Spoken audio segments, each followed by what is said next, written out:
Marshall Falk came over to watch the game, and I'm not just saying that. Name drop, by the way. I appreciate it. But, I've known him for a long time, and, my wife, Susie, surprised me by saying, hey, Marshall's coming over. Because he also sat there on so many Sunday mornings and watched me slink into game day morning, having Mooch give me crap for the Michigan State Spartans beating Michigan, all that stuff. But anyway, the reason why I bring it up is I said, he's kind of Jim's spirit animal.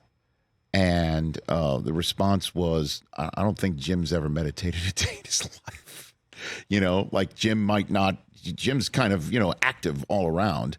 And J.J. McCarthy's a guy who takes his shoes off so he could feel the ground before a game and then sits and meditates by the goalpost, and it's kind of wild to see all this. It's finally happened. I can't believe I'm talking with this. Like normally these conversations after national championship, we're talking Georgia, we're talking Alabama, we're talking Clemson, Ohio State. Now, I can't believe we're talking about my school like this. But that's kind of the beauty of a team. Like we were talking, they have had a great offensive line for a long time, but you talk about Sainer. To me, he also epitomizes a team because if he's sitting here next to you, he looks kind of like a grad student, when he's walking around, just because he wears the glasses. He's rather slight for a football star.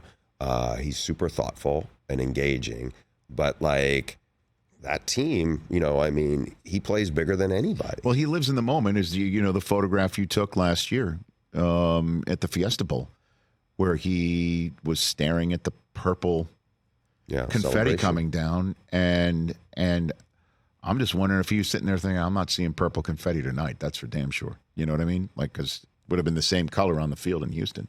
Yeah, he's definitely, one of the cool things that, my coworker Joel Klatt had said after they played Penn State, and that was a real battle, obviously. It was Sharon's first game as the, in the last month of the season as the head coach.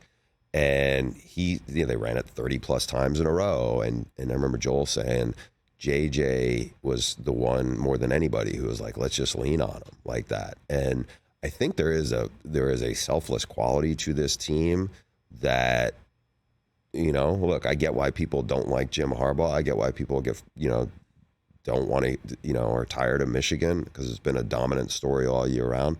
But there really is a selfless quality to this team that I think was one of the key ingredients to that. And look, Harbaugh is so different, but he seems to be really authentic, and the players, kind of raved about playing for him, and why, some of the players I talked to over the weekend were talked about Cool Jim, as it's almost like an alter ego that shows up sometimes. Yeah, and again, I think this was a really interesting team as it came together, because we've seen teams over the years that they're loaded with star power and everything, or it's like the Saban teams kind of blur together, and that's unfair to them because I think they're unique to themselves, but we on the outside kind of blur it together. This Michigan team was very, very different from what we've seen win the national title the last decade. Catch the Rich Eisen Show every single day on the Roku channel, 12 to 3 Eastern, for free.